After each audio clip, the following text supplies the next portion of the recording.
Special counsel John Durham released his final report tonight, more than 300 pages, concluding that the FBI should never have launched a full investigation into connections between Donald Trump's campaign and Russia during the 2016 election.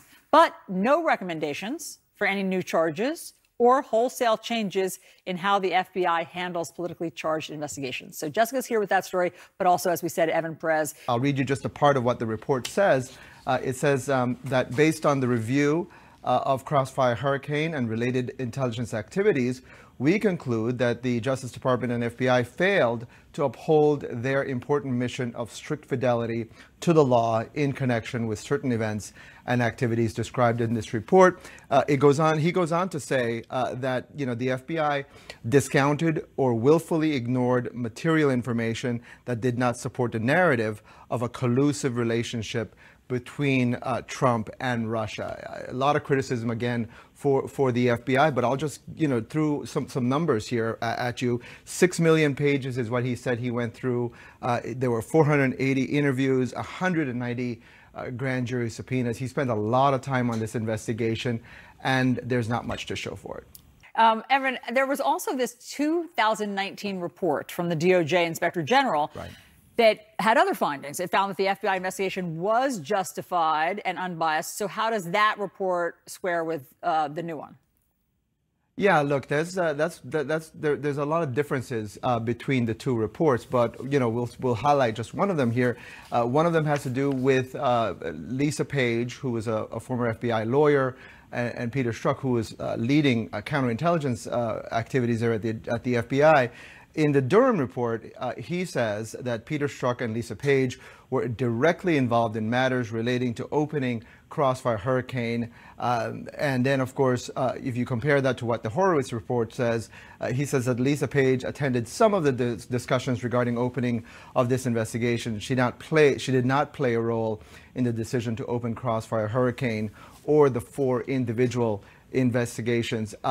These two became certainly a fixation for the former president, for Republicans, because they were having an affair. And a lot of their text messages came out in the middle of the Mueller investigation and was used really to discredit the work that was being done to investigate these very, very suspicious ties between people associated with Trump and, of course, the Russians. And so that's one reason why, highlighting that difference of opinion there, these two investigative teams, Allison, looked at all of the same things, and they came away with completely different conclusions. Really interesting. Evan Perez, thank you very much. Okay, so Jessica, obviously, former President Trump has a vested interest in all of this. Has he talked about the findings from today? Well, this is not going to surprise anyone that, yes, he has had some comments on this. And in a way that we would expect him to, is that he's going to shade this as a big victory. We just heard Evan lay out what was there, these two contrasting reports. But Trump, and look, at the end of this investigation, Trump was saying people are going to go to prison. He was really hanging a lot on this, right? And talking about it a lot. And now we have the end of this investigation, and there wasn't any, no one really, there were not wholesale large groups going to prison. Charged, right? Right. 3 people charged. 2 of them were acquitted by juries. Correct. That's exactly right. So one person, I don't think that person did jail. They did not. That's right. That's exactly right. And so here's what he said, just so everybody out there knows what the former president is saying. He did post on Truth Social, and he really tries to frame this. I think we can put it up for everybody. There it is right there. Wow. After extensive research, special counsel John Durham concludes the FBI never should have launched the Trump-Russia probe. In other words, the American public was scammed, just as it's being scammed right now by those who don't want to see greatness for America. So that is what the former president is saying. I would expect we hear more about this on the campaign trail. I mean, he didn't actually conclude that they should never have launched it. They shouldn't have done a full investigation. There's different gradations of investigations. Well, there's nuance to it, right? And that can be complicated.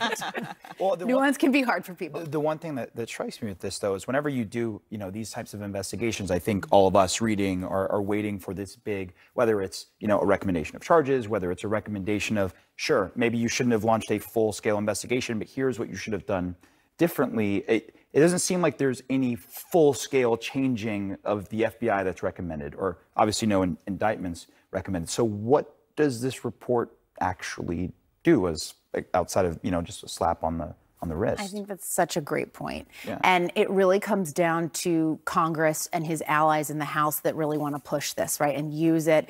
You know, we've heard since they took over the House in January, you know, they have this special investigation going on about the alleged politicization of the FBI, DOJ, that Jim Jordan's been leading. And that is something that they have gone back to over and over again, really trying to make this point and trying to make this case.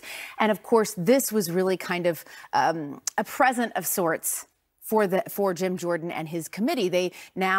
Jordan has now requested that Durham come and testify on the Hill next Thursday. So they're happy with it. They're thrilled. Pleased with they're this. so happy. After 4 years, they're pleased with this outcome. Yes, and they want to use this, right, as a way to continue to drive forward their message and to continue to kind of push their agenda that they believe that there has been a weaponization of these law enforcement agencies against Americans, specifically Republicans. I think I want to play this clip for you. My colleague Melanie Zanona actually caught up with Jim Jordan earlier today, and we have that. I think it's important to listen to. I think it almost more than confirms, based on what I read this far, I'm not going to read it all, but it more than confirms all the things that we've been saying now for a few years. And what kind of questions do you want to ask him if he comes and testifies? I think it's important to come and say it, so the country not only gets a chance to read it, but they can hear from the guy who obviously did a thorough job, because he's been at this for a long time.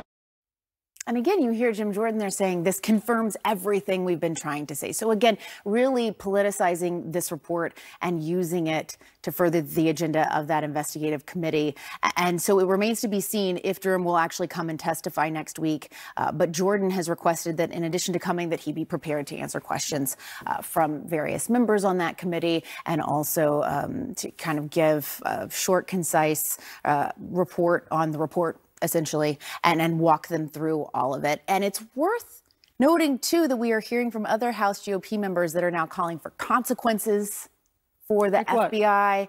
Well, is that defunding? I mean, we've heard defund them. You know, I mean, look, these are extreme positions, and I think you got to remember that these are people really on the far right. But that is kind of the talk right now. Yeah. I mean, what I understood was that Director Wray had made changes. There were things that they uncovered during the course of all of these years that the FBI did wrong, particularly as it came to the FISA warrants in the FISA court. And that I think that Director Wray had already testified or said that he had made some changes to the process in terms of a full investigation. But obviously, it'll be interesting to see what they're going to do next. What they're going to do next. And important to remember, it is a divided Congress. We have the Senate, over on the Senate side, the Democrats do have the majority there. The House has, you know, Kevin McCarthy, the House Speaker, is working with that very small majority. So it's not like there's going to be some sweeping new changes that Congress passes through. It's more, what this boils down to is it's talking points. It's you're able to raise money off of this. It's a victory lap for President Trump. I think, to your point, we're going to hear him out on the campaign trail talking about this time and time again. And essentially, I think he's going to say, look, in the simplest terms, look, they found nothing. And then he's going to try to potentially use that to kind of oversimplify other investigations that might be happening. And I think it's going to probably play very well with his supporters. Danny, hold that thought for a second, because we're just getting in some new video, I'm told.